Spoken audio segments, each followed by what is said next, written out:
Oi, gente, tudo bem? Então, me chamo Elida Beatriz, sou graduanda em Licenciatura Plena em Geografia pela UFPA Campus Altamira, faço parte do Laboratório Ledetan e sou bolsista do projeto PIEP.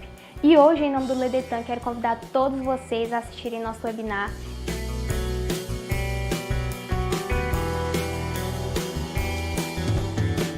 E esse webinar será transmitido nas redes sociais do Ledetan. Então é isso, gente. Aguardo vocês. Anotem na agenda às 19 horas. Aguardo vocês. Beijos.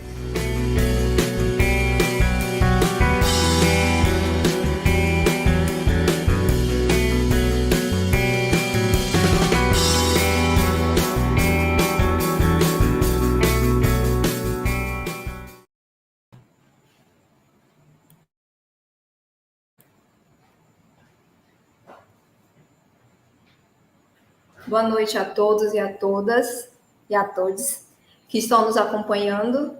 Damos início a mais uma sessão de debates desenvolvida pelo Programa Prática Indissociáveis de Ensino, Pesquisa e Extensão, o PIEP, promovido pelo Laboratório de Estudos das Dinâmicas Territoriais da Amazônia, o LEDETAN, que é coordenado pelo professor Dr. José Antônio Herrera.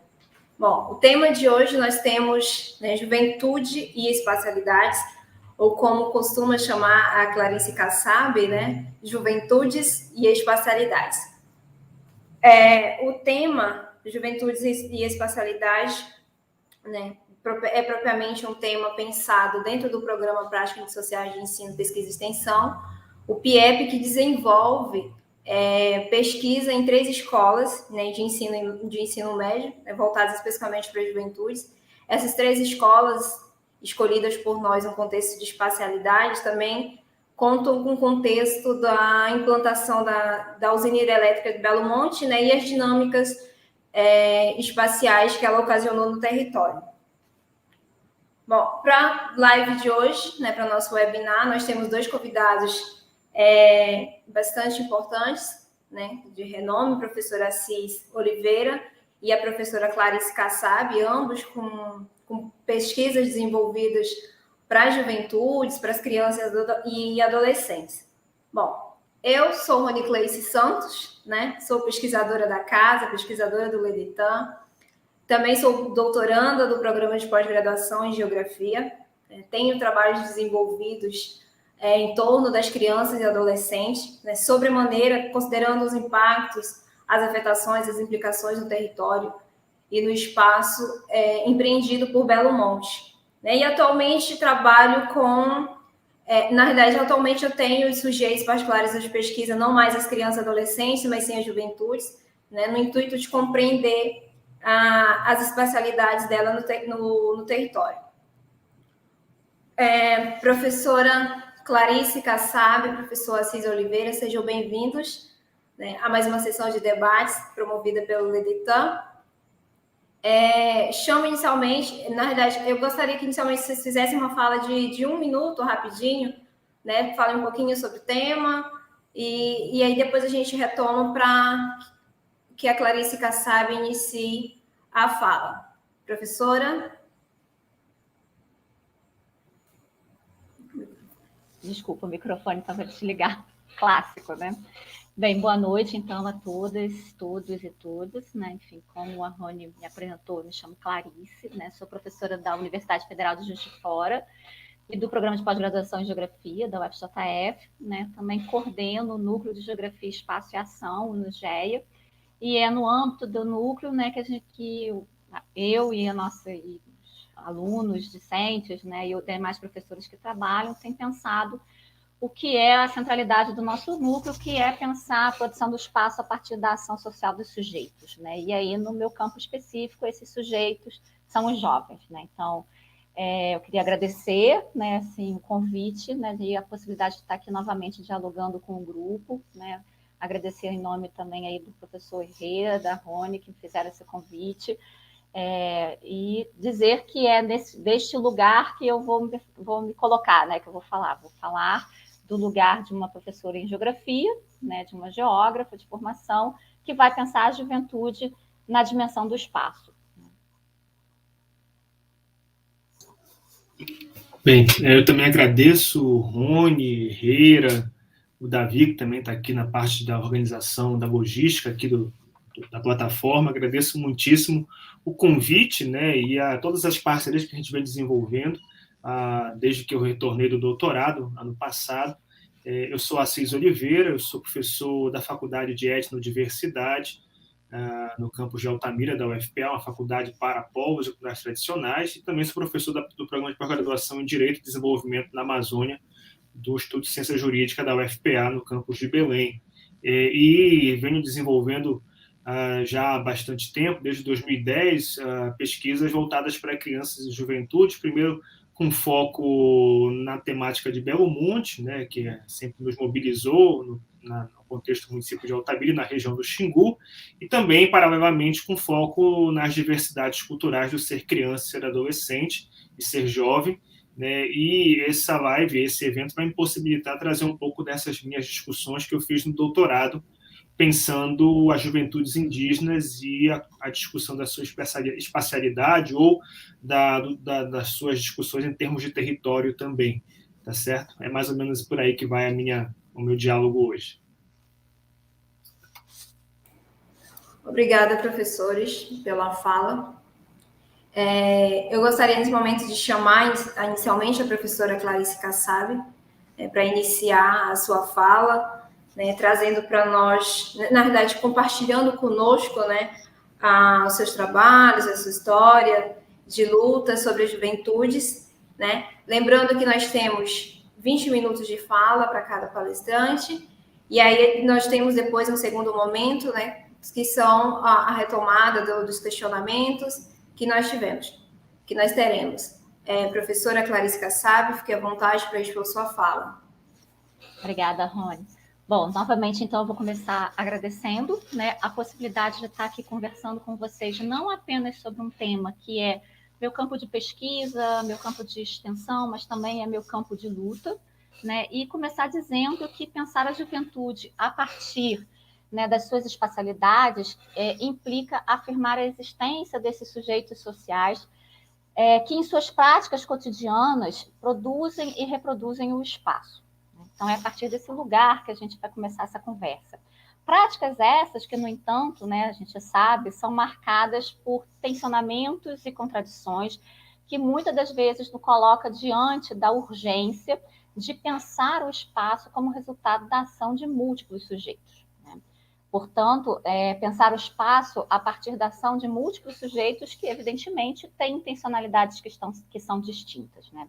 Nesse aspecto, né, a minha fala hoje ela tem como objetivo estabelecer uma reflexão sobre a dimensão espacial da juventude, a partir um pouco das minhas experiências, né, enfim, dos meus campos de pesquisa e das minhas experiências de pesquisa.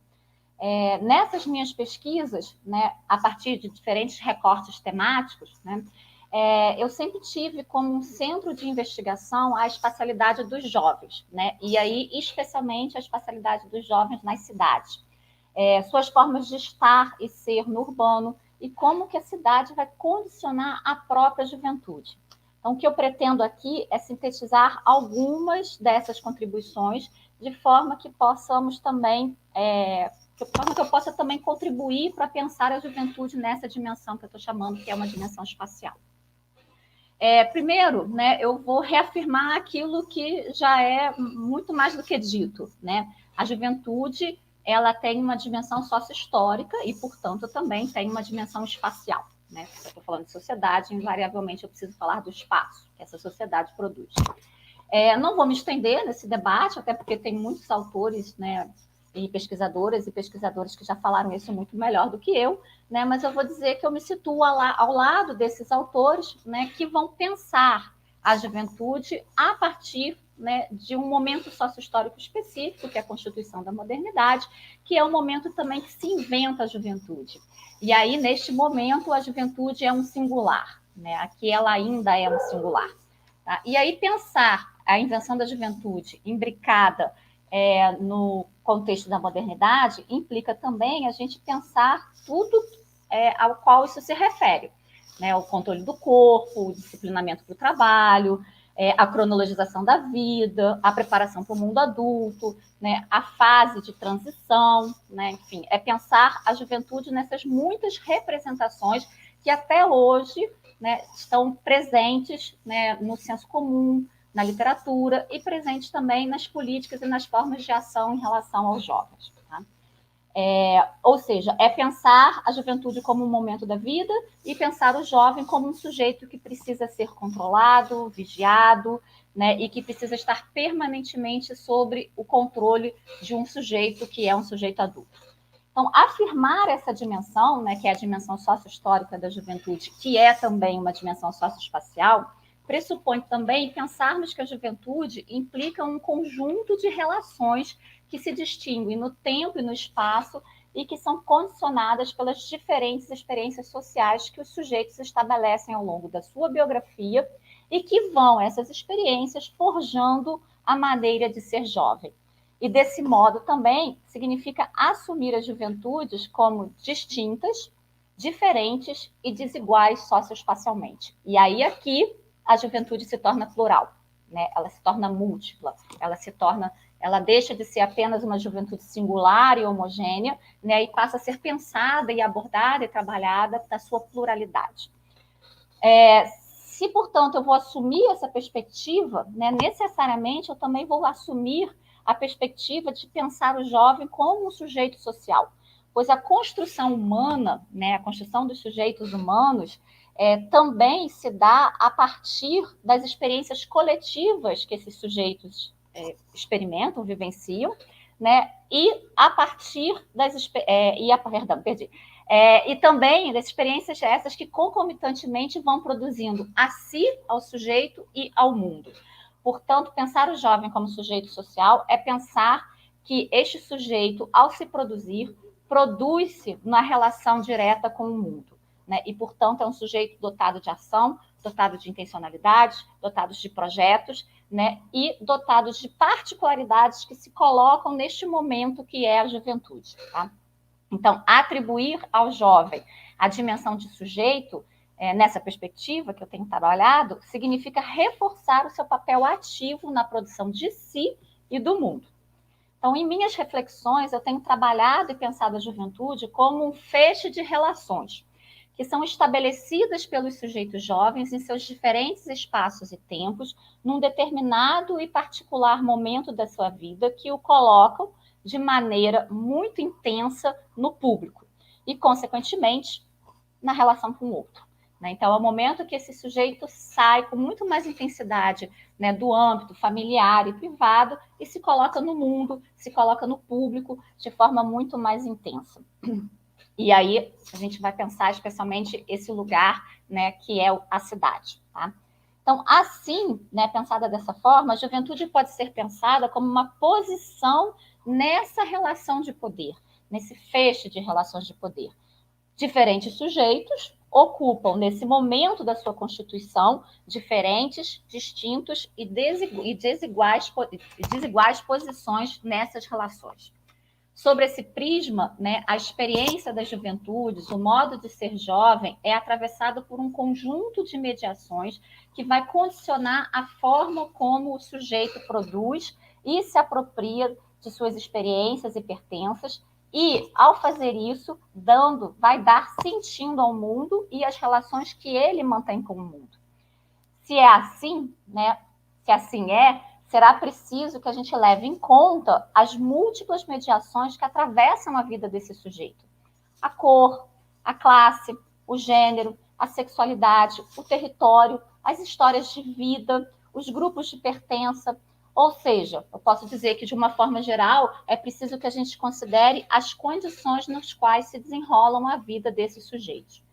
E, dentre essas condições, a forma como esses sujeitos participam da produção e da apropriação do espaço e, no meu campo de interesse específico, da cidade. Então, nesse sentido, os jovens, mediante as suas práticas e vivências, vão cotidianamente produzindo e reorganizando o espaço e também a si mesmo. Se a gente está falando do espaço, né, dentro da geografia, né, a gente vai entender que a produção do espaço, como uma relação social, é simultaneamente a produção do próprio sujeito e das formas de viver a juventude. Essa experiência espacial implica a presença efetiva do sujeito no espaço. E aí o espaço é o resultado da nossa existência como sujeito corpóreo, sendo permeado por relações sociais próprias a cada sociedade que o produziu. Então, é razoável que a gente pense que na nossa sociedade esse espaço é produzido pela ação díspar de sujeitos que se relacionam de maneira desigual. Assim, nas nossas ações de pesquisa, extensão, enfim, de militância, né, tenho tentado pensar os jovens como sujeitos sociais que produzem o espaço e tem nele um condicionante na elaboração das suas experiências juvenis, o que nos direciona também a pensá-los na relação com a cidade. Lugar do encontro, do conflito, da política, né? A cidade potencializa as experiências dos jovens. E também ela é o reconhecimento, né? Ela é o lugar do reconhecimento do jovem como um sujeito social, sendo terreno, né? Na medida em que ela é também um terreno de tensão entre as diferenças e as possibilidades da vida comum.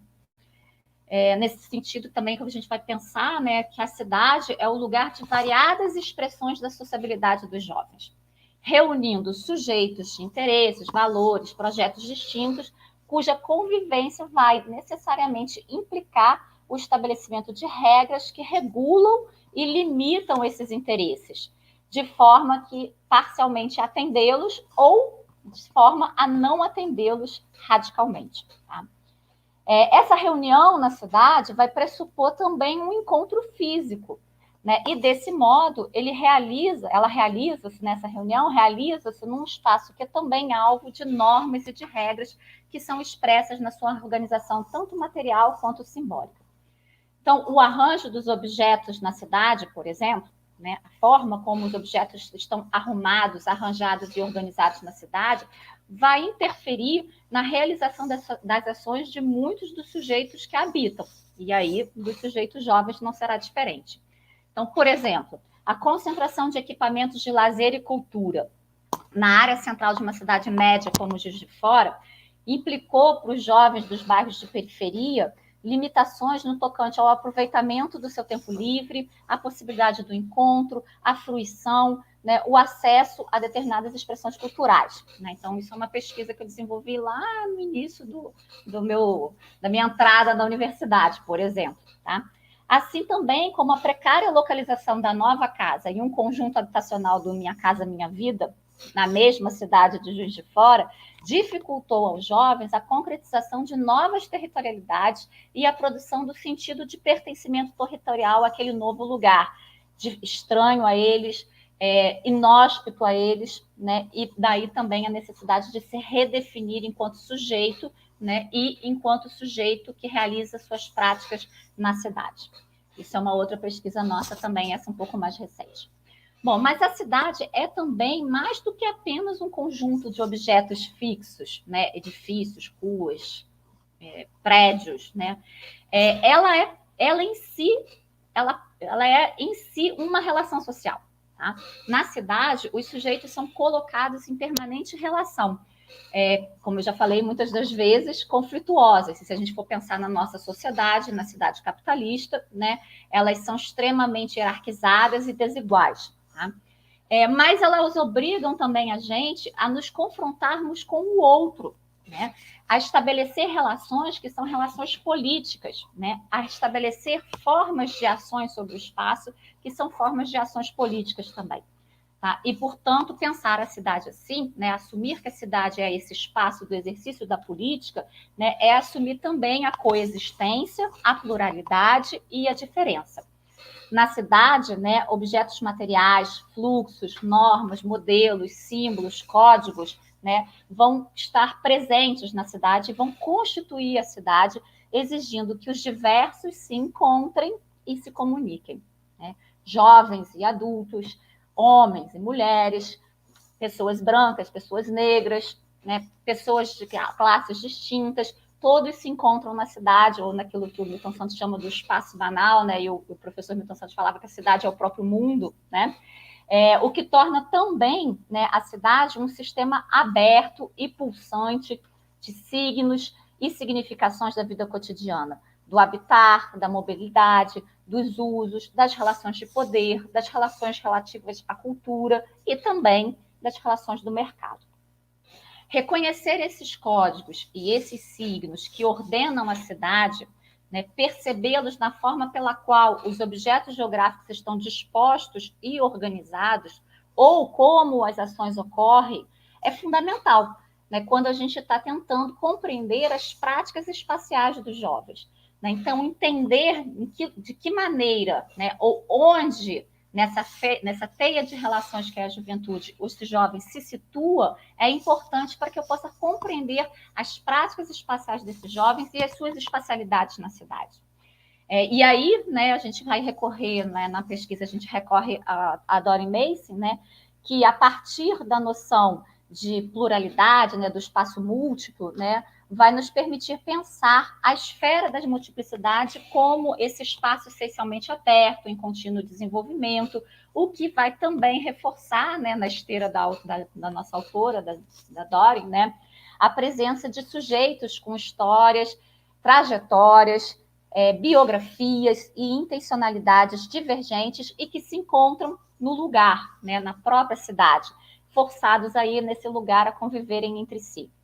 Ao se contrapor, né, a autora, ao se contrapor a uma visão que considera o espaço quase que exclusivamente como produto das dinâmicas do capital e dos grandes sujeitos decididores, né, a autora nos permite pensar outros sujeitos, né, que não é o Estado, que não é o grande capital, né, mas outros sujeitos que, nas suas cotidianidades, também vão produzindo a cidade. Tá?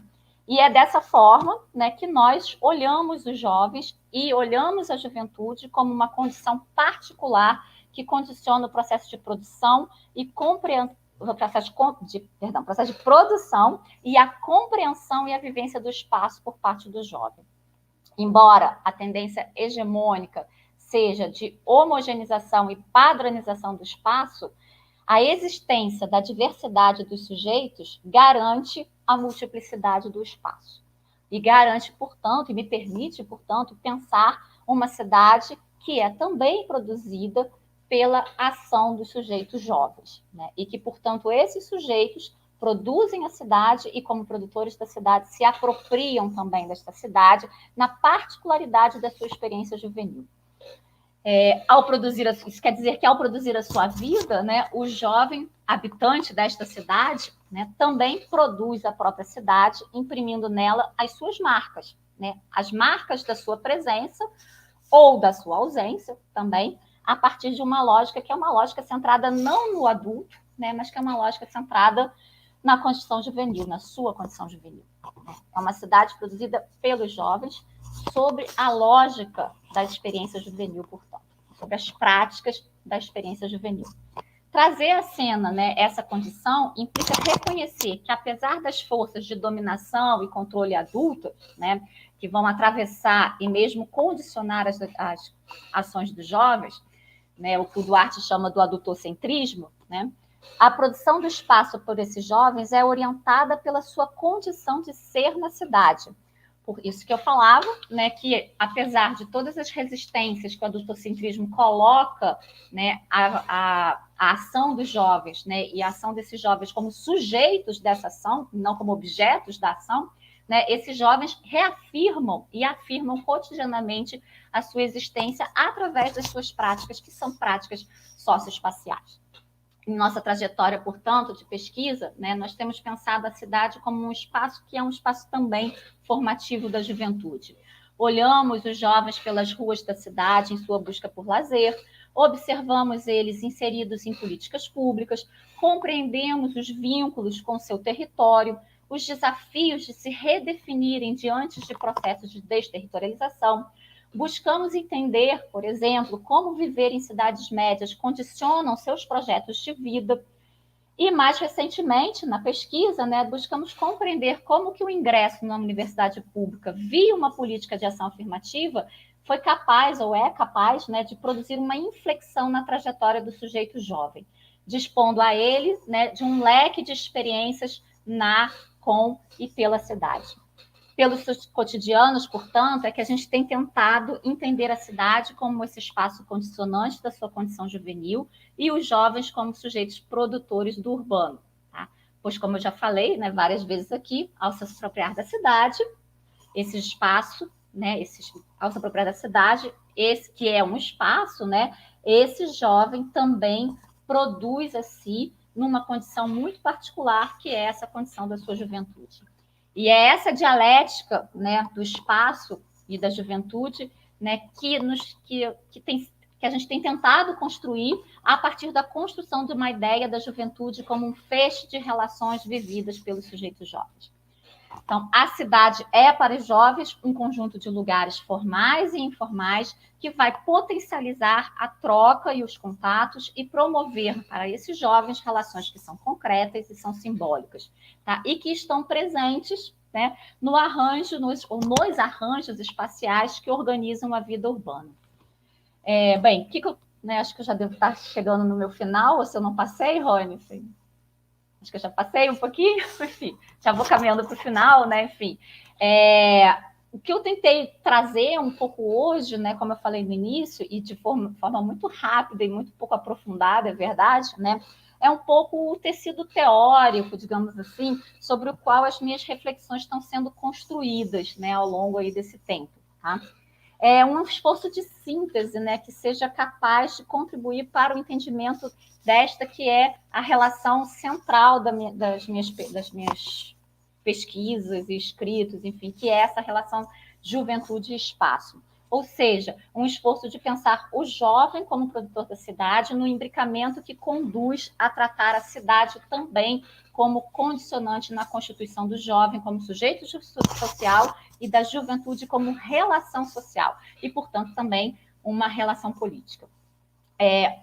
Para finalizar, né, eu queria só destacar que esse aporte também nos desafia, né, e eu acho que aí que talvez seja a coisa mais importante, né, ele também nos desafia a considerarmos a produção das práticas libertadoras que conduzem à mobilidade, à visibilidade, à permanência e à existência desses jovens na cidade. E a existência desses jovens na cidade como sujeitos políticos, né? Como sujeitos dotados de ação, como sujeitos políticos, portanto. É nesse sentido, né, que os jovens têm anunciado muitas dessas práticas, né? E as nossas reflexões, elas olham essas práticas a partir desses anúncios, né? Suas experiências na e pela cidade têm apontado não apenas, embora também aponte, né, para as dificuldades e as restrições que os jovens vivenciam na cidade, especialmente se a gente pensa os jovens pobres, os jovens de periferia, os jovens negros, mas também essas práticas apontam para a centralidade que a cidade adquire nas suas vidas, em seus bairros, em seus movimentos, né, pelas ruas, praças, né, eles vão afirmando a sua presença como sujeitos que produzem a cidade e que produzem o urbano. Na mesma proporção em que as restrições e as potências presentes na cidade forjam a sua juventude e a sua existência social. Assim, né, usando novamente uma categoria newtoniana, né, se as verticalidades acionadas pelos sujeitos decididores pretendem hegemonizar e anular as demais trajetórias que compõem essa multiplicidade do espaço e a existência dessas múltiplas trajetórias, desses múltiplos sujeitos, e também, né, com isso, anular a vida que pulsa no cotidiano da cidade, o que os jovens nos ensinam com as suas práticas, né, e com a sua insistência de existir na cidade, é que é possível perceber, né, observar e iluminar a força desses jovens como sujeitos sociais. No cotidiano das suas vidas e nos lugares que eles ocupam na cidade, vida, criatividade, solidariedade e resistência pulsam, e a gente precisa percebê-las, a gente precisa estar atento a elas. São essas práticas que também, né, na minha prática, no meu exercício de docência, de pesquisadora, no meu campo de luta, são essas práticas que também orientam e renovam as minhas esperanças, especialmente nesses momentos e nesses contextos tão duros que nós estamos vivendo, né, e que reafirmam o meu campo de luta, aquilo que eu falava no início, né, meu agradecimento especialmente porque este é um momento em que eu posso falar sobre algo que não é só um objeto de pesquisa, né, é uma escolha de luta, tá? Mas não uma esperança, né, não aquela esperança que deposita no jovem a responsabilidade pelo futuro, né, mas uma esperança que se orienta pela utopia na construção de novas relações capazes, que sejam capazes de produzir outro espaço mediante novas práticas socioespaciais. Então, é na ação, nas práticas espaciais desses sujeitos, né, e na compreensão dessas práticas a partir desses sujeitos, né, que também eu vou orientando e reorientando também as minhas pesquisas, os meus projetos de extensões, mas também as minhas utopias em relação a essa temática. Acho que é isso, Rony. Obrigada, gente. Desculpe se eu excedi o tempo, tá? Eu não marquei. Não se preocupe, professora. Obrigada, né? Eu que agradeço pela fala, que traz elementos importantíssimos, né, para esse tema, juventudes e espacialidades, né, sobremaneira por elucidar elementos que nos traz a juventude enquanto sujeitos do espaço, enquanto sujeitos que produzem o espaço, né, enquanto sujeitos que estão na cidade e que produz espaços, que produz espacialidade nessa cidade, né? Agradeço muitíssimo pela sua fala, professora. Agora eu chamo a professora Cis Oliveira, né, para fazer seus comentários. Professor, fique à vontade. Obrigado, Rony. Deixa eu até colocar aqui o meu cronômetro também, que aí eu vou me orientando melhor. Não, eu vou me orientando melhor em termos de ir passando as etapas, né? Bem, eu queria dizer, para poder começar, que acho que essa live vai me oportunizar a falar um pouco do que foi a pesquisa de doutorado e do que tem sido uma parte da minha continuidade de pesquisa. E aí, interessante pensar, eu diria que esse outro lado, ou imaginariamente que se pensa que é o outro lado, né, das juventudes indígenas como sendo as juventudes do campo, né, que o Clarice coloca pensando as juventudes a partir da espacialidade urbana, mas evidentemente isso é só para poder colocar de início esse debate, porque esse é um debate que já há muito tempo já foi superado, né, porque não são juventudes indígenas somente nos espaços do campo, como não são juventudes ribeirinhas, camponesas, extrativistas, ciganas, somente nos espaços, territórios do campo, mas também nos espaços urbanos, e esse é o grande desafio hoje em dia, pensar justamente essa multiplicidade do ser jovem, independente do local ou do território, né, mas dentro disso há muito de um racismo que continua a se perpetuar para tentar pensar qual é o lugar adequado desses jovens, né, ou não o lugar deles em muitas políticas, inclusive na universidade. E queria dizer, antes de começar de fato a minha fala, eu tenho uma apresentação de slide, que, bem, primeiro, eu não sou da geografia, eu sou do direito, e tenho trabalhado a minha vida acadêmica toda nessa perspectiva do diálogo interdisciplinar, e aí aprendendo e convivendo muito com Rony, com Herrera, também nessa perspectiva de pensar como a geografia traz uma série de referências importantíssimas. Acho que a fala da Clarice mostra muito quanto a geografia traz muitas referências para poder pensar o campo juvenil desde uma perspectiva a agregar elementos fundamentais para a gente poder entender o ser jovem na atualidade, da contemporaneidade. Mas a minha pesquisa de doutorado ela tem muita base na antropologia e muita base numa certa perspectiva sócio-histórica também, além do direito, né? E isso é o leque de, digamos assim, de reflexões ou de teorizações que foram a base para poder discutir a pesquisa de doutorado, e que eu vou trazer alguns elementos que eu acho que dialogam muito com o que a gente está pensando aqui na nossa live. Eu vou compartilhar aqui, tá? Deixa eu ver se eu consigo. Vou conseguir aqui. E que dialogam muito com o que Clarice já colocou. Aliás, é uma grata satisfação, é uma grata... acho que essas possibilidades que a pandemia, infelizmente, tem nos possibilitado, né, de conhecer tantas pessoas interessantíssimas a partir desse diálogo virtual. Semana passada mesmo eu estava coordenando um grupo de trabalho na Bienal Latino-Americana da Infância e Juventude e Primeira Infância, que é lá em Manizales, na Colômbia, mas virtualmente possibilitou que a gente pudesse discutir juventudes indígenas com pessoas do Equador, da Colômbia, do México, do Brasil, da Argentina, da Bolívia, e isso foi muito legal, e eu acho que talvez é o único ponto positivo, por mais que a gente já esteja muito saturado desse ambiente virtual, querendo muito presencial e o quanto antes, mas com segurança. Mas eu vou fazer uma fala muito pensando alguns achados das minhas reflexões do doutorado para o tema que nos coloca, que é o tema da espacialidade, e tentando pensar aquilo que sempre foi o meu foco de discussão com as juventudes indígenas, que são as suas mobilizações por direitos. Toda a minha discussão do doutorado foi uma discussão para pensar como, em diferentes escalas geográficas, digamos assim, as juventudes indígenas têm se mobilizado em termos de autogestão de espaços ou em termos de participação em espaços em que são convidadas ou que se inserem para poder incidir politicamente, lutando por direitos que, numa concepção mais ampla, seriam direitos das juventudes indígenas, mas que aí englobam direitos das juventudes, direitos das mulheres, direitos dos grupos LGBTI+, direitos das pessoas com deficiência e, evidentemente, direitos dos povos indígenas.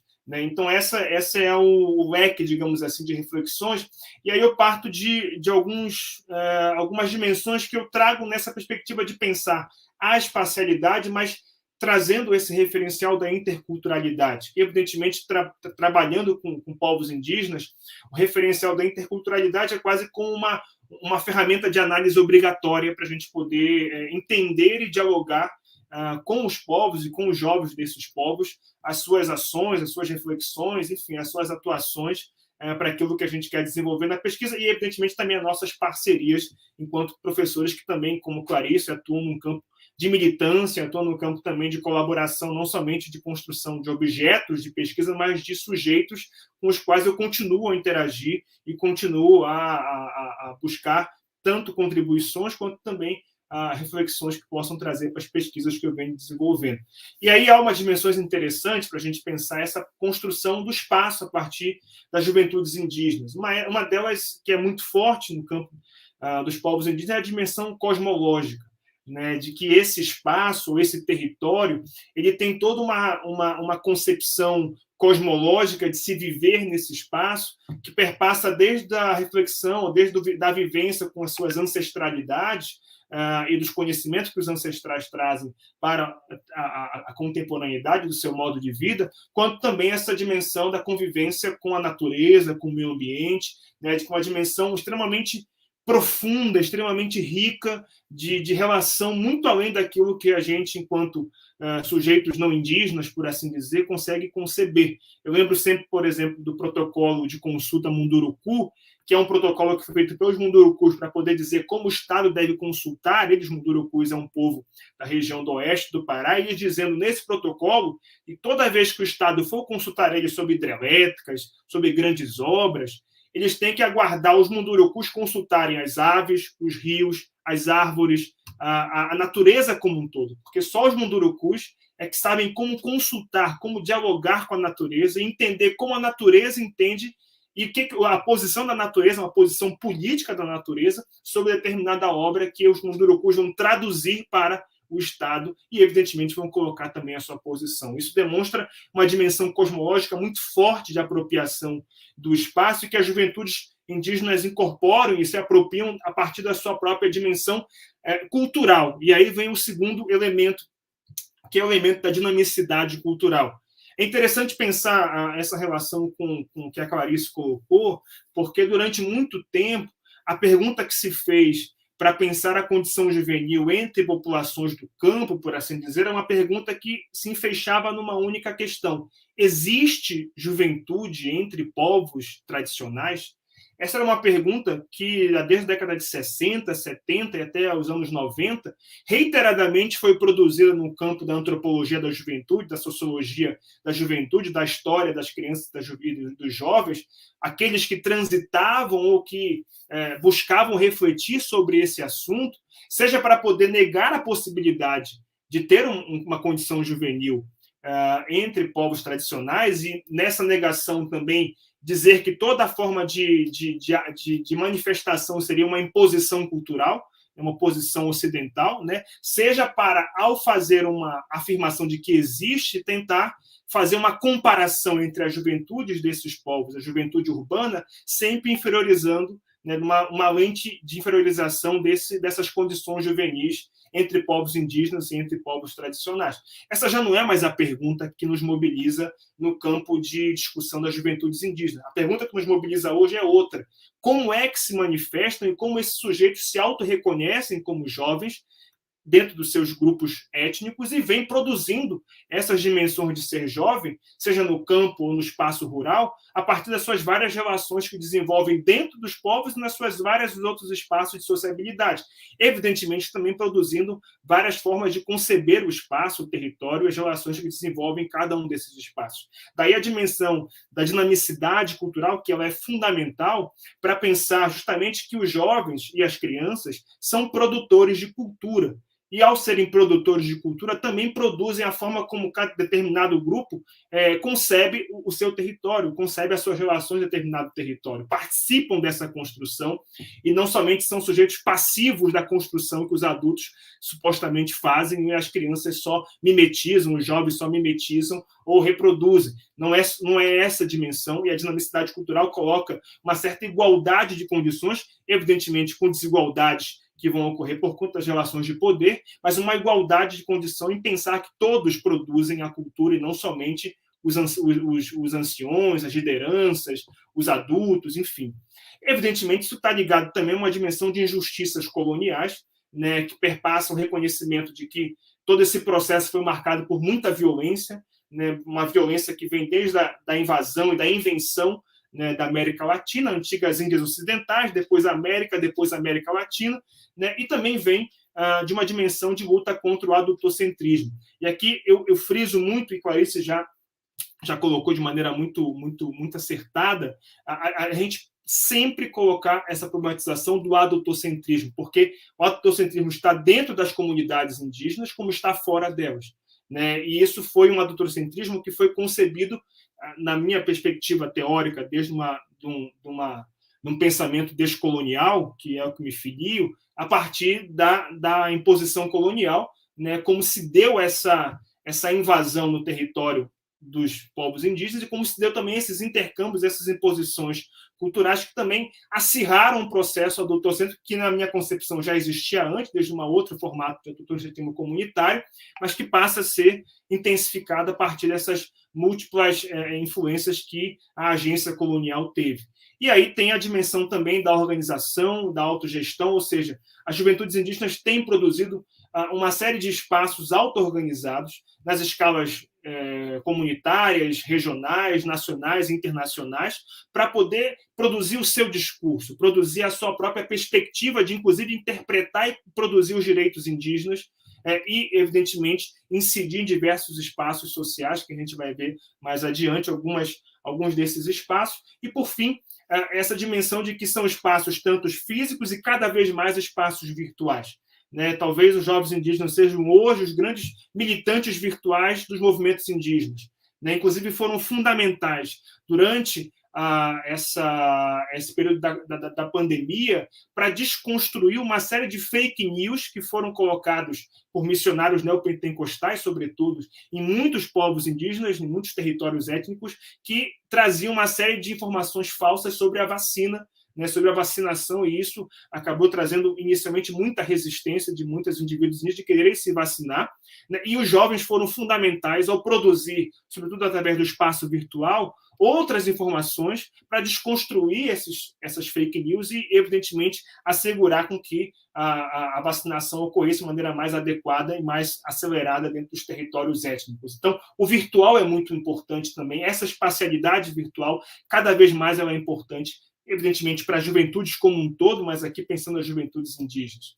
E aí mostrando um pouco essas espacialidades políticos identitárias que são constituídas nas mobilizações por direitos. Né? Então, esses espaços autogestionados, essas organizações autogestionadas, que cada vez mais têm sido mobilizadas por jovens indígenas, desde a dimensão regional, essa primeira figura aqui é da União da Juventude Indígena do Médio Xingu, que é aí em Altamira, né, sobretudo em Altamira, onde se mobiliza. Aí tem a Rejuinde, que é a Rede da Juventude Indígena, que só se mobiliza através dos espaços do Facebook. Né? Ela é uma mobilização puramente virtual, mas que, a partir do virtual, consegue fazer incidências nos espaços presenciais, nos espaços das organizações, instituições onde consegue desenvolver as parcerias. O ENEI, que é o Encontro Nacional dos Estudantes Indígenas, também um outro espaço dos estudantes indígenas de mobilização e de construção do seu espaço de reflexão sobre o que é ser estudante e quais as finalidades de ser estudante indígena.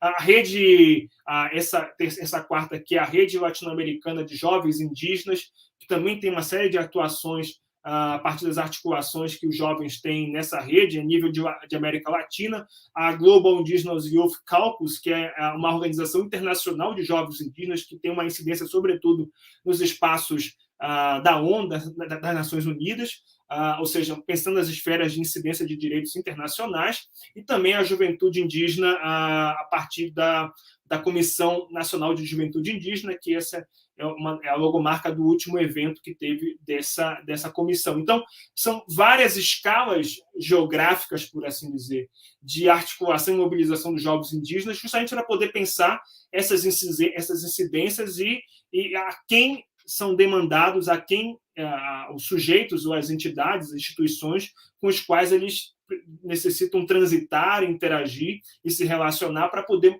garantir essa mobilização por direitos. E eu vou trazer algum panorama do que dessas minhas atividades de pesquisa durante o doutorado. Uma delas é essa, é o 5º Encontro Nacional dos Estudantes Indígenas, que ocorre todo ano, desde 2013, né?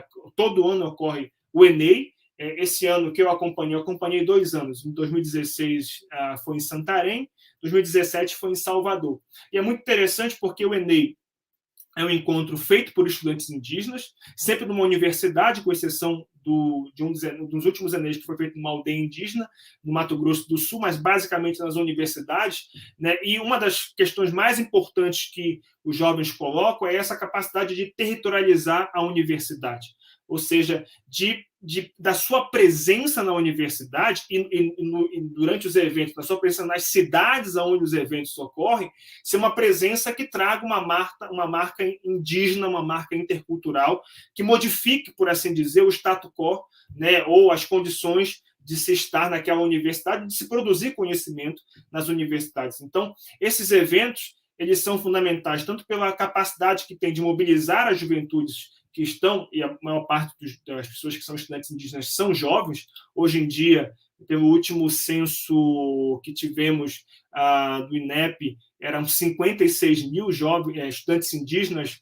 matriculados em universidades públicas ou privadas no Brasil, então um número muito expressivo, mas se mobilizar nesses eventos, se mobilizar o espaço urbano, por assim dizer, porque em todos esses eventos sempre tem um dia onde eles fazem uma passeata, uma manifestação política na cidade. Né? E essa foi a manifestação política que eles fizeram lá em Salvador, percorrendo as ruas de Salvador. Né? E vejam que a mensagem central não é uma mensagem voltada para a educação, é uma mensagem voltada para a demarcação, ou seja, para os territórios indígenas, para a luta estrutural dos povos indígenas de demarcação, de reconhecimento e de garantia dos seus territórios, que é fundamental, inclusive, para garantir a educação.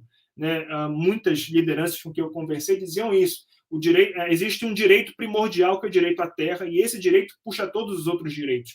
E os jovens indígenas, os estudantes, continuam também a lutar por esse direito à demarcação e também a trazer uma série de referenciais culturais, corporais, né, para poder, de certo modo, desestabilizar esse cotidiano, como colocava a Clarice, da vida urbana. Né? Porque em Salvador existem muitos indígenas no espaço urbano. Mas o difícil é conseguir vencer a barreira do racismo, do reconhecimento, do mesmo modo como em Altamira, do mesmo modo como em Belém, do mesmo modo como em todas as cidades praticamente do Brasil. Existem indígenas, existem povos tradicionais, mas a barreira do racismo muitas vezes acaba gerando essa invisibilização étnica, né? E nessas manifestações políticas isso se escancara, isso acaba ganhando um campo de desestabilizar esse cotidiano, digamos assim, homogêneo racial, né? Porque, evidentemente, em Salvador, a marca do negro é muito forte, né? Mas a marca indígena é uma marca que, evidentemente, precisa ser também afirmada nesses espaços, e esses encontros trazem muito isso, essas manifestações trazem muito isso. Também as expressões de mobilizações pelos espaços virtuais. Aqui estão 2 campanhas feitas, a primeira pela Rede Índia, a segunda pela Rede Latino-Americana de Jovens Indígenas, que trazem muito essa dimensão de utilizar os espaços virtuais para poder promover lutas por direitos. Né? Nesse primeiro caso aqui, é uma discussão da campanha do Dia Internacional da Juventude, que, coincidentemente, ocorre... coincidentemente é hoje, na verdade amanhã, né, que é o Dia Internacional da Juventude, ou é hoje, acho que, enfim, depois a gente se corrige, mas é utilizando esses momentos de datas simbólicas para poder lutar por direitos, poder se manifestar e trazer a sua reflexão, no caso aqui da Célia Chacriabá, e no caso do David Palmer, é uma reflexão de uma campanha Imaginação Indígena para poder discutir o enfrentamento da pandemia pelos povos indígenas. Então, essas são 2 manifestações que trazem também corporalmente essa mensagem e essa apropriação do território virtual para poder fazer essas discussões por lutas por direitos, por melhor condições de vida. E uma terceira que eu queria trazer aqui, que é uma outra expressão dessa mobilização, que é basicamente a participação de muitos jovens indígenas nos espaços dos serviços de saúde que hoje estão na linha de frente do enfrentamento da pandemia. Essa aqui, por exemplo, é a foto da primeira indígena que foi vacinada no estado do Pará, que é a Honoré Gavião, que é do povo Gavião Acrancatg. Ela tem 105 anos, né? E ela foi vacinada pela sua neta, que é Hacacuí, que é também Gavião, e ela é uma técnica de enfermagem e ela é jovem. Né? Então, é fundamental também pensar essa apropriação que as ações afirmativas possibilitaram, aí, dialogando também de novo com a discussão da Clarice, o quanto é fundamental e o quanto nós temos visto de impacto positivo, e eu sou de uma faculdade que é uma ação afirmativa, né? A Faculdade de Étnica e Diversidade, o curso de Étnica e Desenvolvimento é uma ação afirmativa, fruto do Reúne, né? Mas que foi fundamental a partir do momento que se instaurou essa faculdade, a gente pensar essa formação acadêmica em étnica e desenvolvimento, e essas várias formações que estão agora são possíveis desde 2002, mas sobretudo a partir da lei das cotas de 2012, para assegurar a qualificação profissional de jovens indígenas, jovens quilombolas, jovens negros, jovens extrativistas, enfim, enquanto eles já vêm trazendo resultados interessantes de trazer uma outra apropriação dos serviços públicos, porque esses jovens eles trazem uma referência intercultural muito importante para poder mudar a lógica de atuação do atendimento desses espaços, dessas instituições públicas, evidentemente tendo que lidar com o colonialismo, com o racismo, com os enfrentamentos diários, né, para poder fazer essa mudança. Né? Mas essa é uma foto emblemática, né, de uma indígena técnica de enfermagem vacinando a mulher mais velha daquela comunidade, a anciã, né, e garantindo a proteção e colocando-se na linha de frente, né, como muitos outros jovens se colocaram, mesmo com as dificuldades para garantir, por exemplo, equipamentos de proteção individual, que muitos DICEIs, que são institutos sanitários especiais indígenas, isso faltou e colocou muito em risco esses profissionais. E também tem a expressão da mobilização por direitos através da produção dos seus próprios documentos. Né? Aqui tem, na minha esquerda, eu acho que na direita de vocês, mas, enfim, tem um documento que é um informe que foi feito na época da avaliação da Declaração de Direitos dos Povos Indígenas das Nações Unidas, 2017, a juventude da Rede Latino-Americana de Jovens Indígenas se reuniu para poder pensar a avaliação, a partir do seu referencial juvenil, de como queria pensar a interpretação desses direitos indígenas, inclusive o direito à terra, à não discriminação, à saúde, entre outras coisas mais. E também a construção de um plano de saúde para a juventude indígena na América Latina e do Caribe, que foi feita por jovens indígenas. Então, essas apropriações são fundamentais também para que se possa garantir essa dimensão do sujeito de direito que a Clarice colocava, e que é parte desse meu... Eu vou pedir já para encerrar, tá? Das minhas reflexões finais. Né? Então, o que eu posso trazer de elementos finais aqui? Eu penso que as diversidades interseccionais das juventudes elas vão produzir diferentes formas de apropriação do espaço. E aqui pensando essas diversidades interseccionais naquilo, dialogando com Clarice, nesses feixes de relações que o ser jovem produz, ou é, enquanto categoria identitária e subjetiva, né?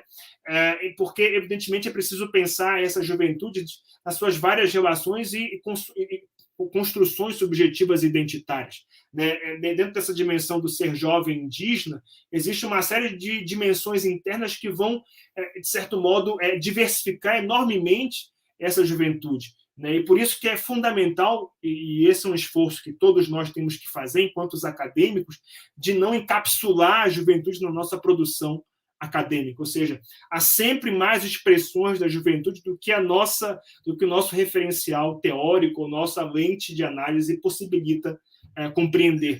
Né? E dentro das juventudes indígenas também há muitos outros referenciais que eu não consegui captar ou que eu reconheço pela nossa incompletude acadêmica, né? Mas que é importante de pensar a partir dessa análise que eu trabalho muito com o campo interseccional possibilita.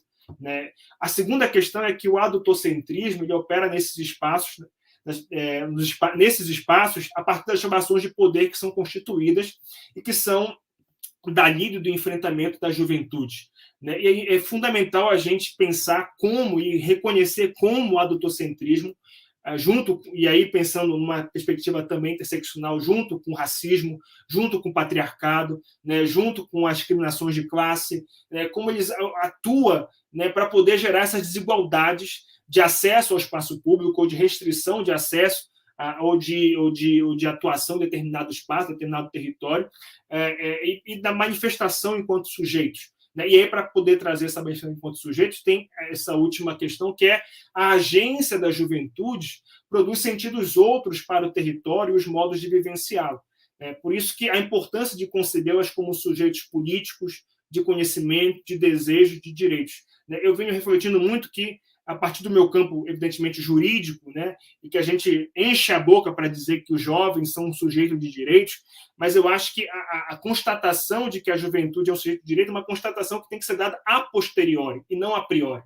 Né? Porque você pode tratar o jovem, afirmar que ele é um sujeito de direitos, mas tratá-lo como um objeto de direitos, um objeto de intervenções, um objeto de invisibilizações. Né? Por isso que essas outras dimensões de sujeitos políticos, ou seja, sujeitos que agem com intencionalidade de produzir resultados, naquilo que Clarice também estava colocando, sujeitos de conhecimentos, né, de produções de conhecimentos variados, inclusive que desestabilizam as nossas concepções adultocêntricas de conhecimento.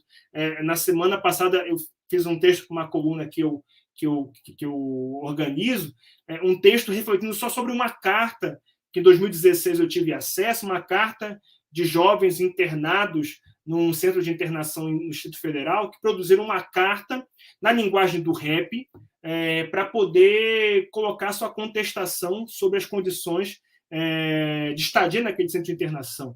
Né? E ali essa carta foi extremamente, foi pulverizada pelas instituições públicas. Os jovens foram punidos por ter escrito essa carta, porque nessa carta diziam que iriam, inclusive, fazer uma rebelião se não fosse acatada as suas demandas. Mas eu acho que esses espaços e essas manifestações, elas produzem conhecimento e a gente não consegue, enquanto uma sociedade adultocêntrica, perceber esse conhecimento. Para mim, e no texto estava colocando isso, essa carta tinha toda uma teorização sobre o atendimento socioeducativo que as autoridades públicas descartaram porque entendiam que eram, como estava colocado na fala de uma das autoridades, que eram pessoas baderneiras, vândalos, né, presidiários, que não tinham a qualificação para poder produzir conhecimento. Né? E isso é uma manifestação adultocêntrica que tira de partida a dimensão de conhecimento desses jovens que produziram conhecimento a partir de uma linguagem do rap, né, produziram uma carta, uma série de poesias para poder manifestar como pensam a socioeducação. Também de desejos e também de direitos, enfim. Essas são as dimensões que eu tenho trabalhado e de desejo na perspectiva da sexualidade, da subjetividade, né, para poder pensar a individualidade de cada jovem, as suas capacidades, e como é importante valorizar também, e para poder chegar nessa dimensão, para afirmar, de fato, são sujeitos de direitos. Né? Então, essas são questões que eu coloco para a gente poder refletir, porque acho que tem aí uma sintonia com o diálogo que a Clarice já propôs e que certamente vem para a gente pensar o debate. Obrigado, viu? E fico para as discussões que vão se colocar agora. Obrigada, professora Cis, por suas colocações, né? Colocações, inclusive, bastante pertinentes, né, sobre as juventudes indígenas, e nos destaca, sobretudo, né, que mudamos de escala, mas os contextos, as implicações, sobretudo desse modelo capitalista, eles são um tanto quanto semelhantes, né? A professora Clarice Kassab traz um contexto de Minas Gerais, você já traz um contexto, né, dos jovens indígenas em Altamira, sobremaneira o contexto da UEB Belo Monte, né, que se assemelham muito, assim, né, nesse contexto de implicações espaciais e também no contexto da mobilização, né, dos jovens pelo reconhecimento dos seus direitos, né.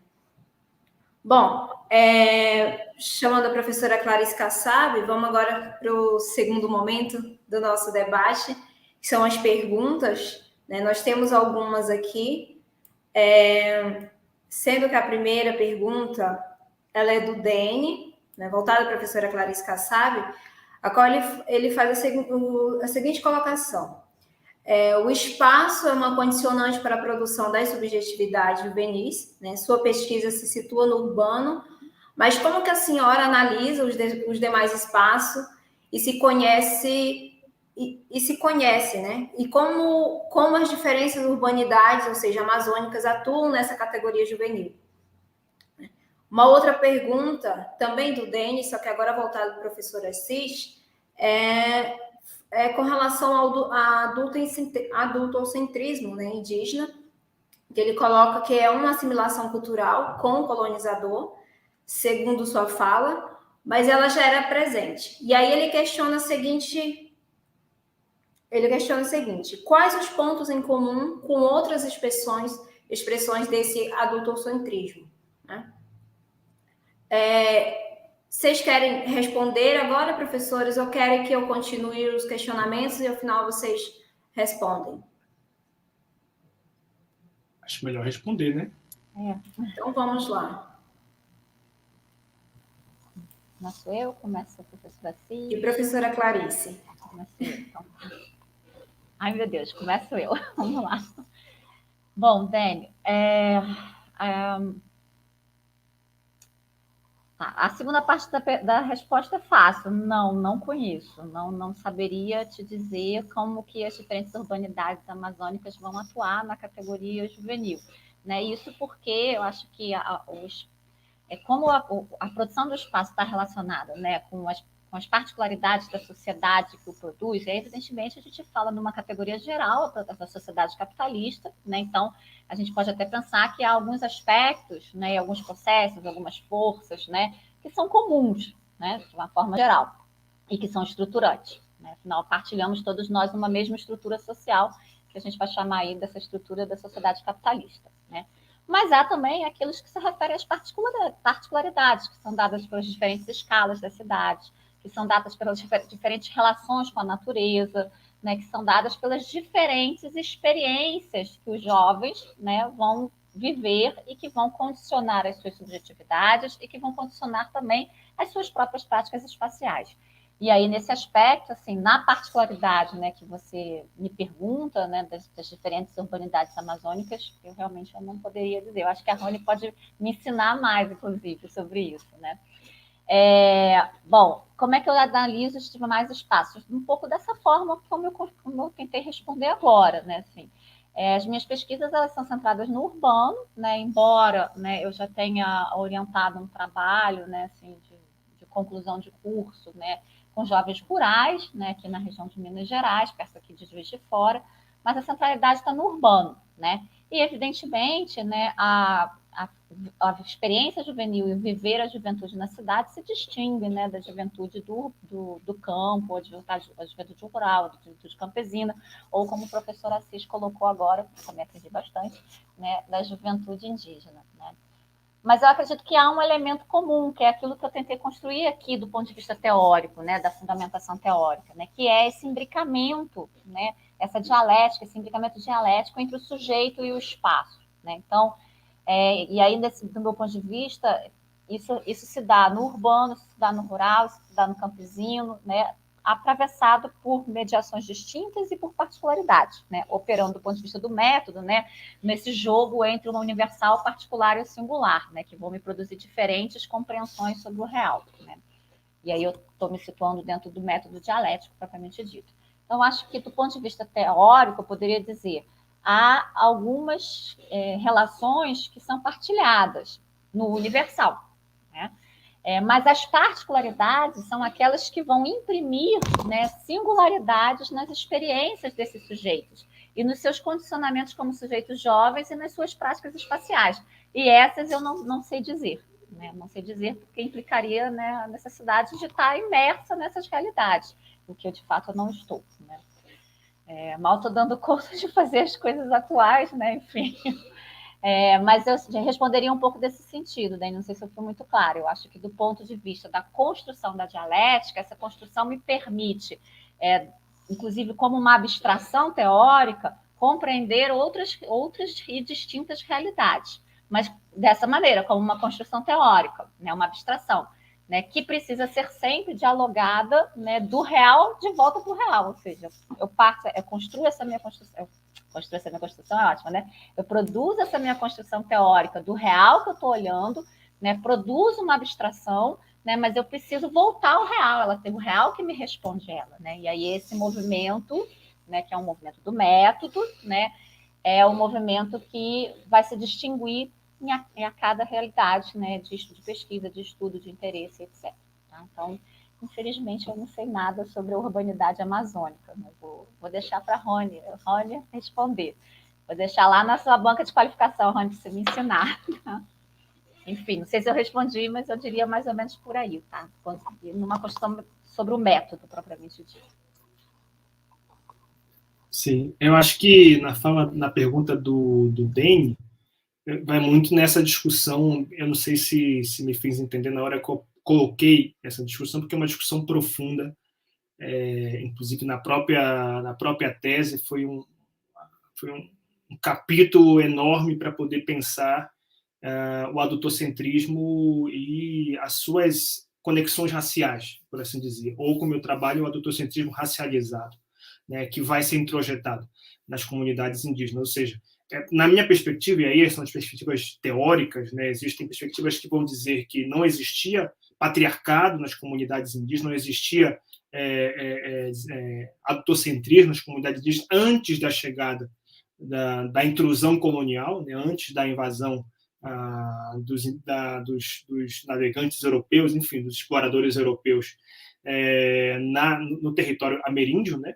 Então, essa é uma perspectiva. Né? A que eu me filio, a que eu acredito, é que existia-se antes, tanto desigualdade de gênero quanto desigualdades ligadas a relações de idade geracional, porque eu entendo que relações de poder, assim como os teóricos que pensam essa perspectiva, elas ocorrem em todas as sociedades, né? E elas vão ser diferenciadas a partir do modo como as sociedades vão construindo, enfim, o seu modo social. Né? Então, essa é uma questão, digamos assim, teórica inicial. Tá? Rapidinho.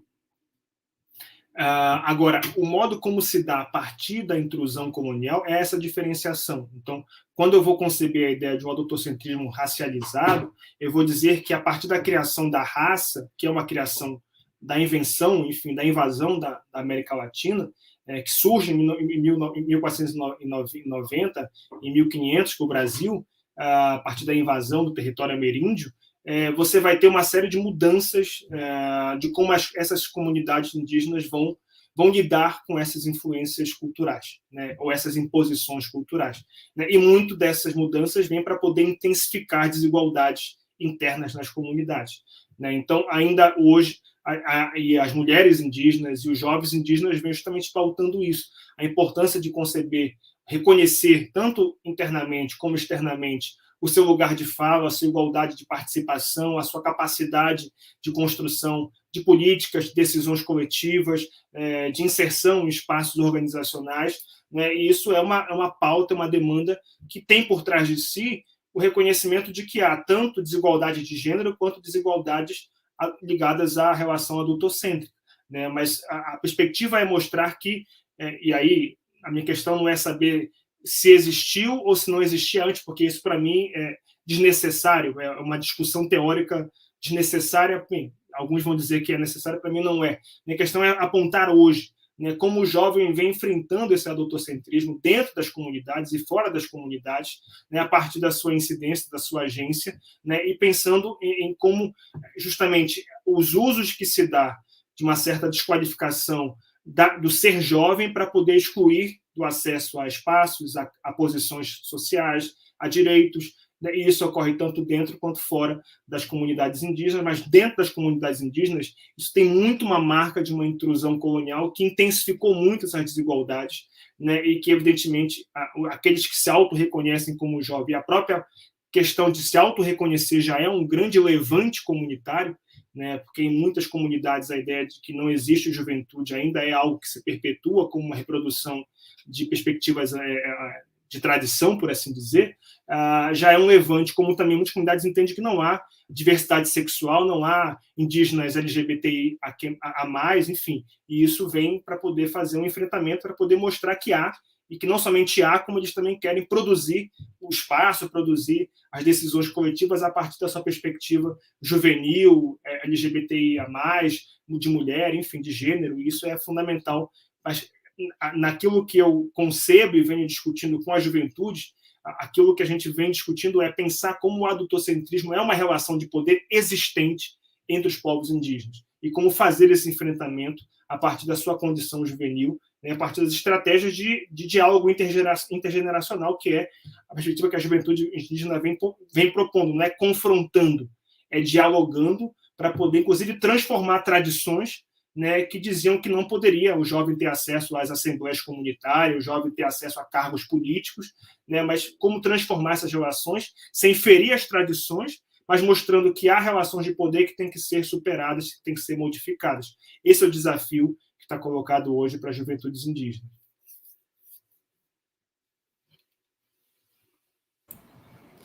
Temos mais algumas perguntas aqui voltado a vocês, professores. Vou pedir só que a gente seja um pouquinho mais objetivo nas respostas para que a gente consiga responder todos os questionamentos, tá bem? Uma próxima pergunta é voltada à professora Clarice Kassab, do Tadeu Nascimento, da qual ele coloca a seguinte questão: entendo os jovens como sujeitos políticos e de ação no espaço, né? E aí ele questiona como podemos pensar em uma perspectiva juvenil centrada na autonomia e subjetividade desses sujeitos. Deixa eu ver se ele tem uma outra pergunta, professora, a você.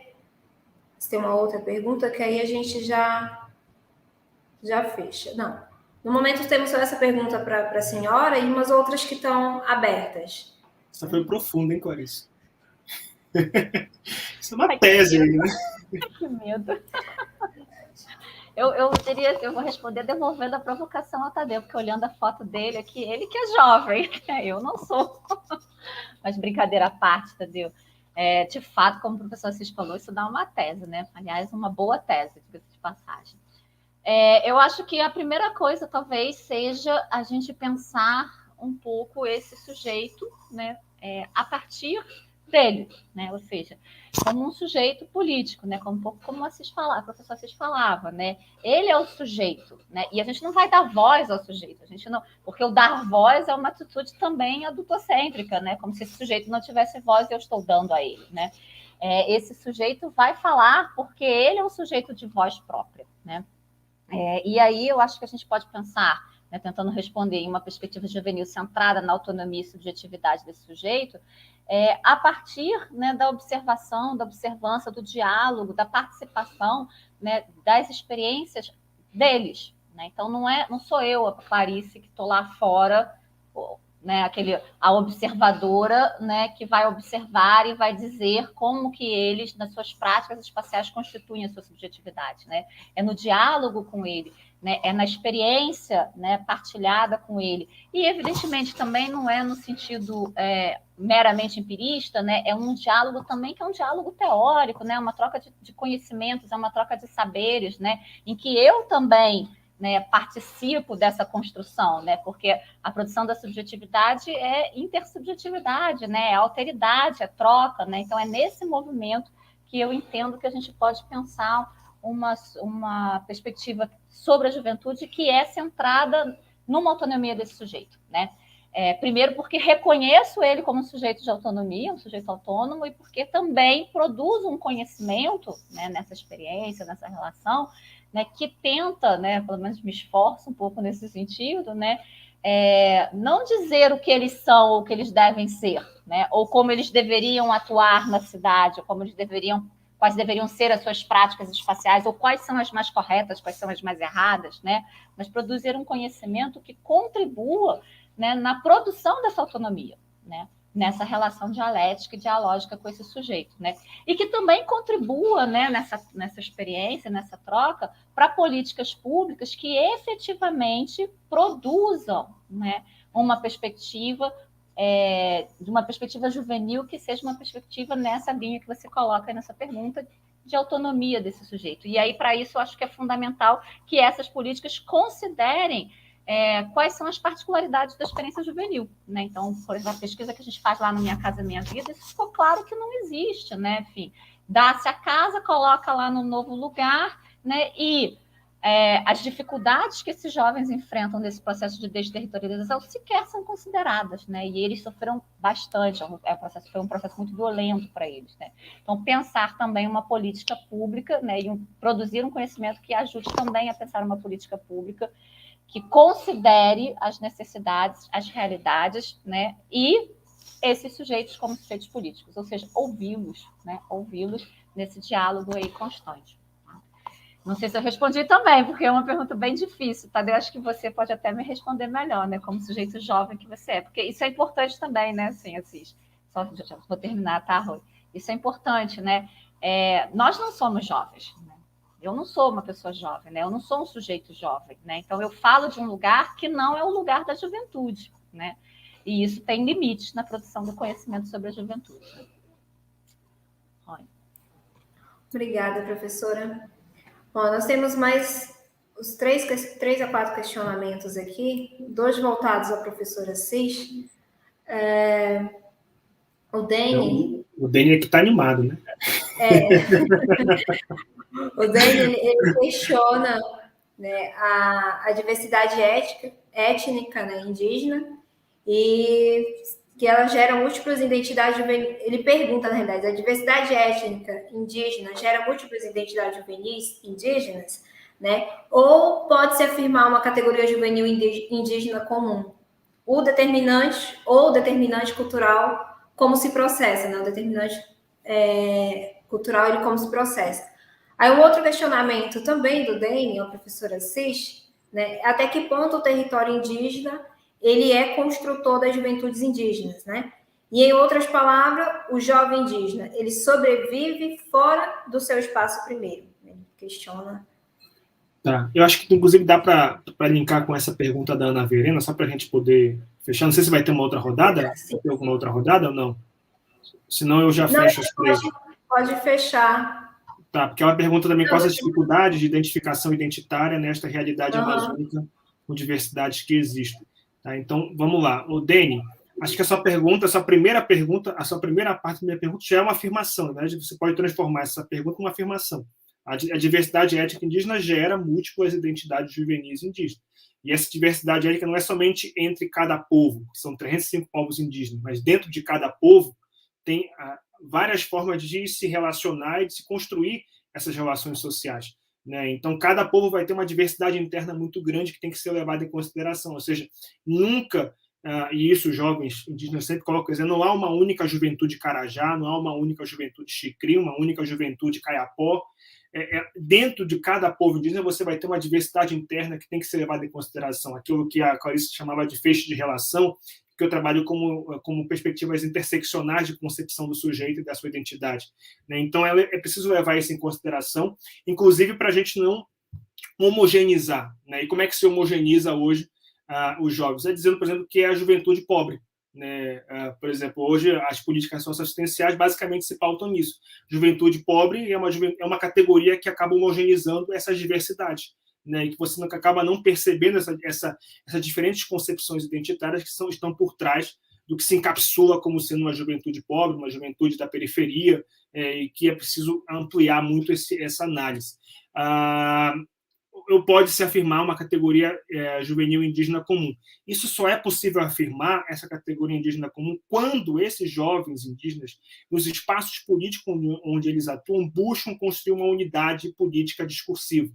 Ou seja, buscam construir discursos que vão dizer que as suas demandas enquanto juventude indígena, aí pensando o conjunto delas, são demandas que têm que ser direcionadas para determinadas questões que têm uma certa unidade de problemas que vão ocorrer dentro dessa diversidade. Mas aí são os jovens indígenas produzindo um discurso político para poder, evidentemente, ter uma incidência, uma forma estratégica para ter uma incidência e um sucesso nessa incidência nos espaços políticos onde eles atuam. Mas isso são eles produzindo, né? Não é a academia. A academia sempre tem que pautar a partir de uma diversidade.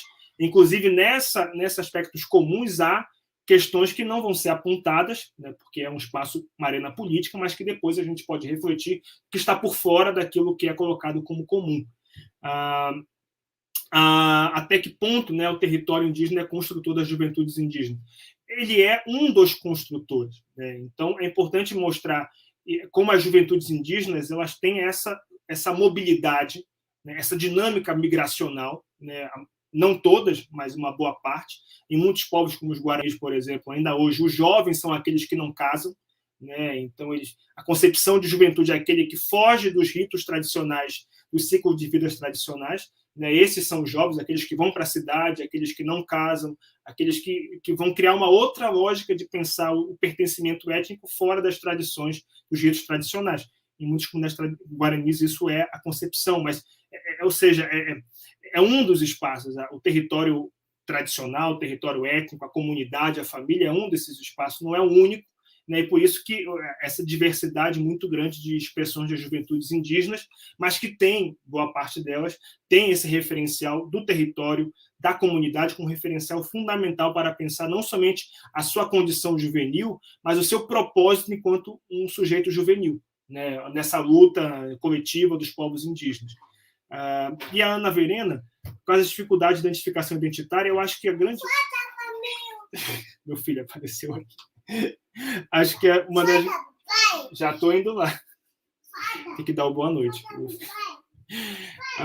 Acho que uma das grandes dificuldades é justamente essa invisibilidade que essas categorias identitárias têm no espaço urbano, né? E isso acaba gerando essa discriminação, acaba gerando essa invisibilidade de pensar como é ser um jovem indígena no espaço urbano, né? De como é ser um jovem extrativista no espaço urbano, né? E acho que isso é muito dessa dificuldade de pensar essas diferentes identidades, porque, via de regra, o espaço urbano é onde ganha mais visibilidade a juventude indígenas também, né? Então, pensar também essas relações racistas, por assim dizer, que acabam gerando uma perspectiva exótica do sujeito indígena e, por derradeira, também daqueles que estão dentro dessa categoria mais ampla, a juventude, os jovens, as mulheres, as crianças, enfim. E que eu acho que isso é uma das questões fundamentais, ou seja, a Amazônia ela é repleta de diversidades étnicas, sexuais, de gênero, religiosas, né, para poder conceber essa relação, esse feixe de relação com a condição juvenil, né? E é preciso a gente afirmar, e não somente afirmar, como reconhecer essas práticas que estão ocorrendo no cotidiano por essas diversidades de ser jovem. Desculpa se eu passei um pouquinho. Grata, professora Cis. Só um pouquinho. Vamos para o último questionamento, né, e fechar a nossa sessão de debate. Um questionamento aqui, eu não sei se... Acho que não tem direcionado especificamente, né? A Samara Nascimento, ela faz a seguinte colocação: ao relacionar o jovem enquanto sujeito social, né, que afirma e reafirma sua existência no espaço e que tem intencionalidades, necessidades e anseios, sobretudo na formulação de seus projetos de vida, quais os principais desafios que os jovens residentes de projetos como Minha Casa Minha Vida têm vivenciado no que tange à formulação dos projetos de vida em meio ao contexto da desmobilização? Boa pergunta, ela contextualiza, né, e depois questiona. Aí, para finalizar, que acredito que essa pergunta seja para a professora Clarice Kassab, uma outra perguntinha é o que o Dane, ele questiona, professora, onde ele pode encontrar a sua tese.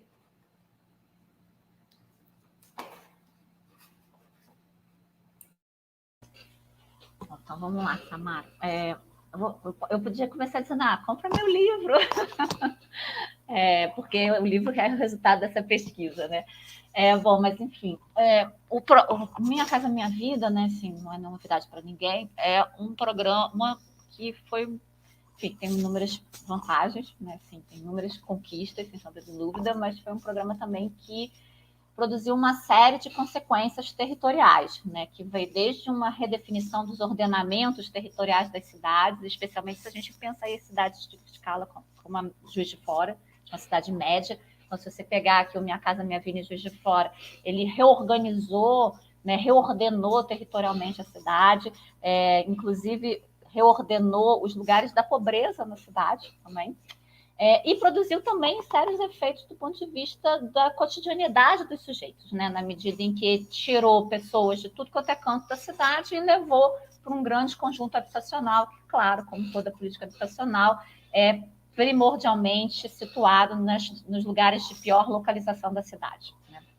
E aí, se a gente pensar a escala, esses lugares não são exatamente lugares cuja distância geográfica do centro, da área adensada, seja muito grande. Não é até geograficamente próximo, mas a localização, enquanto aquela relação espacial, né, que a gente estabelece com a cidade a partir do nosso lugar, né, de moradia, ela é ruim, é uma localização ruim, tá? E aí eu diria para vocês que uma das principais coisas, né, que o Minha Casa Minha Vida produziu, né, foi uma desterritorialização dos sujeitos jovens e uma desconstrução das suas teias, dos seus vínculos de sociabilidade social, né, dos seus grupos de sociabilidade, que estavam muito relacionados com o seu lugar de habitação original, né, e uma desterritorialização das suas teias de identidade, das suas identidades territoriais, né, o seu lugar, né, o seu território na cidade. E isso foi uma questão muito difícil de enfrentamento por parte dos jovens, né? Assim, e foi interessante a pesquisa porque a gente conversou com esses sujeitos, né? Conversou com eles na escola, conversou com eles nas suas casas, né? Assim, e essa experiência, né, que é uma experiência de desterritorialização, marcou, né? Causou um ponto de inflexão na vida deles, né? E também participou da produção da sua subjetividade, né? Então, foi muito comum nesse processo, né, adoecimentos emocionais, tristeza, isolamento, né, ficarem fechados nas suas casas, né, dificuldade de sociabilidade, isso foi muito comum. E aí uma orientanda minha fez um estudo mostrando como que as igrejas evangélicas foram fundamentais nesse processo, né? Como elas foram fundamentais no sentido de reconstituir novas teias de sociabilidade sociais e territoriais a partir, né, do ingresso nas igrejas evangélicas, o que é uma questão que a gente precisa pensar, né, assim, do ponto de vista da constituição dos territórios de periferia. E é claro que isso produziu impactos também nos projetos de vida deles, né, porque, por um lado, né, eles reconhecem a nova casa como um ganho, né? E esta nova casa é positivada por esses sujeitos, é uma coisa que é positivada por eles, em função, inclusive, de uma recomposição, né, do grupo familiar, né, e das relações familiares, de um fortalecimento desses laços familiares, né? E, claro, do ponto de vista financeiro, que é ficar sem ter que pagar aluguel, né? Mas, por outro lado, eles enfrentavam esses desafios, né? Então, seus projetos de vida foram atravessados por essa desterritorialização, né? E isso implicou, por exemplo, nas suas relações com a escola, né? Porque eles tiveram que mudar com a escola, com as suas relações com seus bairros de origem, seus amigos de origem, né? Enfim, e isso foi alterando tudo, né? E eles falavam, né, seus projetos de vida estavam direcionados àquilo que todos nós queremos, né? Quando eu era jovem, né, e os que são jovens hoje, né, que estava referenciado ao quê? Da proteção para sua mãe, né, assim, e aí é a figura da mãe mesmo, né, poder sair do Minha Casa Minha Vida, sair do bairro, né, conseguir um emprego para promover uma ascensão social, né, assim, poucos falavam do ingresso da universidade, poucos falavam da universidade como horizonte de projeto de vida, né, e os seus projetos de vida estavam relacionados a trabalho e constituição de família, né, assim. E nesse sentido de melhorar, né, de uma ascensão social. Né? Então, essa experiência da desterritorialização por esse grande empreendimento, sem sombra de dúvida, né, produziu uma inflexão na subjetividade, nas práticas espaciais e na constituição dos projetos de vida desses sujeitos. Não vou ter tempo de ficar aqui falando mais, que acho que até passei, mas compra meu livro, enfim, tá lá. Tá? Acho que é isso. Era isso? Mais nenhuma pergunta, né? Era sim, professora, obrigada. Professora Assis, você quer falar um pouco também sobre o seu livro e divulgá-lo? Sobre a sua tese? Fazer aqui uma não, assim, não sei qual dos livros. Humilhou não, agora, né? Não, porque acho que a tese, né? Vamos falar assim, a tese tá publicada, assim, a tese já foi defendida, não virou livro ainda, mas pode ser acessada no repositório da UNB. Agora, artigos, isso tem tudo na internet porque, assim, a nossa discussão que a gente vem fazendo, da discussão de Belo Monte, essa é uma outra, que nem entrei aqui nessa discussão, né, que acho que transita muito com esse debate que o Clarice está colocando da desterritorialização e depois reterritorialização dos espaços como assentamentos urbanos coletivos. Então, isso é um outro campo de discussão que, certamente, uma outra live, né, que tem outros livros aí envolvidos. Né, mas eu acho que é fundamental pensar naquilo que eu queria deixar aqui de discussão, justamente essa perspectiva de pensar a influência ou a agência dos jovens indígenas para a construção dos espaços, sobretudo os espaços comunitários, espaços organizacionais onde eles transitam, né, e também essa relação adultocêntrica que sempre está marcando esses processos, mesmo que não sejam nomeadas como adultocentrismo, né, mas que são, na sua origem, formas de desigualdades que tem por base a desqualificação, a exclusão que o ser jovem produz, seja no espaço interno ou externo da comunidade, e, evidentemente, nas agências que os jovens vêm produzindo para poder confrontar e afirmar direitos, afirmar perspectivas de igualdade de condições. Basicamente, isso, acho que a mensagem final. E agradeço muitíssimo pela mais essa parceria.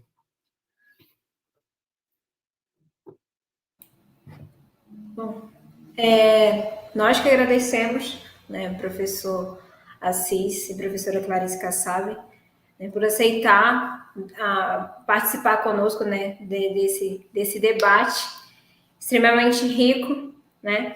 Eu peço só agora que vocês façam suas falas conclusivas, bem rapidinho, para que a gente conclua mais esse ciclo de debate.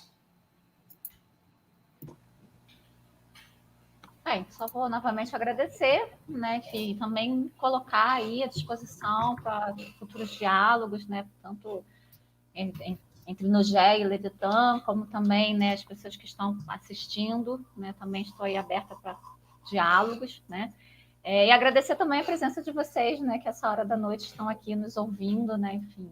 Então, também é sempre muito especial quando a gente pode falar sobre o que a gente gosta, né, e ter quem ouça, né, porque nem sempre a gente tem quem nos escute, né.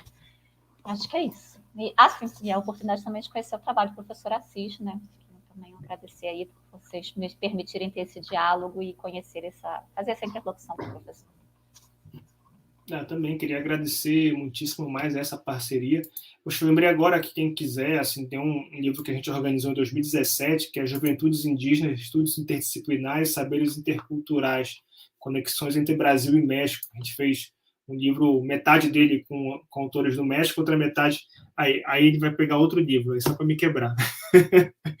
Metade com autores do Brasil. E esses aí são... que a Rony, inclusive, participou, né, para discutir Belo Monte, discutir, inclusive, os impactos diretos aí com as crianças e adolescentes nas questões que envolvem a implantação da hidrelétrica, todos eles estão de acesso público pelo academia.edu, né, que estão lá colocados para download, enfim.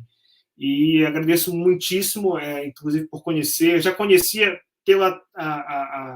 o trabalho da Rony, né, da tese dela, do projeto de tese dela, eu já conhecia um pouco das discussões que a Clarice faz, porque a Clarice é uma referência fundamental para a Rony, e a partir desse nosso diálogo, muito bacana de conhecer mais ainda e ver que tem muita sintonia, e bom saber que a gente tem mais braços para poder construir essa parceria do campo juvenil, né, na geografia, sobretudo.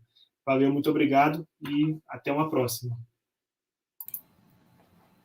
Muito grata, professores, em nome do professor Herrera e também do nosso laboratório de estudos, né, das dinâmicas territoriais na Amazônia. Agradecemos a participação de vocês, né? Espero que possamos, em outros momentos, realizar debates como estes. E é isso, agradecer o pessoal de casa, né, sobretudo aos estudantes que estão aqui presentes, né, em alusão ao Dia do Estudante, que é hoje, em comemoração, né? Agradecê-los mesmo a todos e desejá-los uma boa noite e até um próximo webinar.